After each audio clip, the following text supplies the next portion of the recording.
എല്ലാ പ്രിയപ്പെട്ടവർക്കും സുജീസ് വേൾഡിലേക്ക് സ്വാഗതം. ഇന്ന് നമുക്ക് കപ്പ കിട്ടിയിട്ടുണ്ട്. നല്ല ഫ്രഷ് കപ്പയാണ് കേട്ടോ. ഇപ്പോൾ പറിച്ചു കൊണ്ടുവന്നതേ ഉള്ളൂ. കടയിൽ മണ്ണിൻ്റെ നനവ് പോലും മാറിയിട്ടില്ല. നമുക്ക് കപ്പ എങ്ങനെയാണ് ചെണ്ടമുറിയും പുഴുങ്ങുന്നതെന്ന് നോക്കാം. ഇത് 2K കിഡ്സിന് വേണ്ടിയിട്ടാണ്.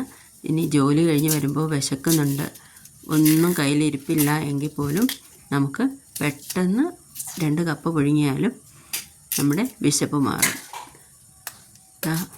ഇതിൻ്റെ തൊലി ഇതേപോലെ മുറിച്ച് കളയുമ്പോൾ വേകുന്ന കപ്പയാണെങ്കിൽ അതിന് ഒരു പ്രത്യേക ശബ്ദമുണ്ടാകും. നന്നായിട്ട് പെട്ടെന്ന് വിട്ടുപോരുകയും ചെയ്യും. നമുക്ക് വിശന്ന് വരുമ്പോൾ നമ്മൾ കടയിൽ പോയി എണ്ണപ്പലഹാരം വാങ്ങി കഴിക്കുന്നതിലും എത്രയും നല്ലതാണ് ഇതേപോലെ നമ്മുടെ വയറിന് ഹാനികരമല്ലാത്ത മണ്ണിൽ വിളയുന്ന ഭക്ഷണങ്ങൾ കഴിക്കുന്നത്.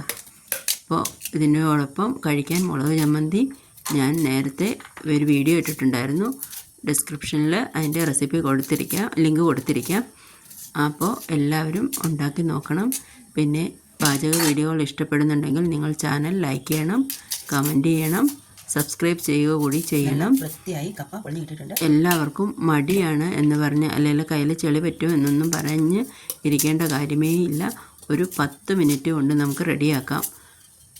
കുളിക്കുന്നതിന് മുമ്പ് എല്ലാം ഒന്ന് റെഡിയാക്കി അടുപ്പിൽ വെച്ചിട്ട് കുളിക്കാൻ കയറിയിട്ട് വരുമ്പോൾ ഇത് റെഡിയായിരിക്കും. അത്ര എളുപ്പമാണ്.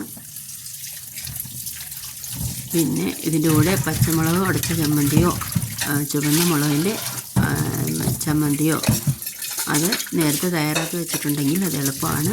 ഇല്ലെങ്കിൽ ജസ്റ്റ് ഒന്ന് തയ്യാറാക്കി എടുത്താൽ നിങ്ങൾക്ക് ഒരു കട്ടനും കൂടി ഉണ്ടെങ്കിൽ വിശപ്പ് മാറുകയും ചെയ്യും.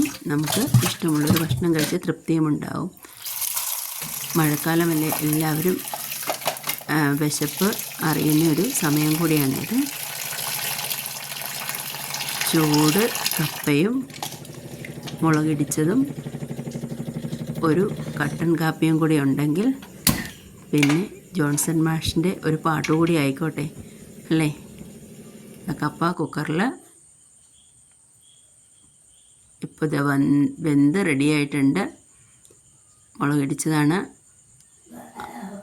അതിൻ്റെ മുളകിൻ്റെ എരിവും ഉപ്പും എല്ലാം ചേർന്ന് നമുക്ക് നാവിൽ കാണുമ്പോൾ തന്നെ കൊതി ഊറുന്ന ഒരു വിഭവം.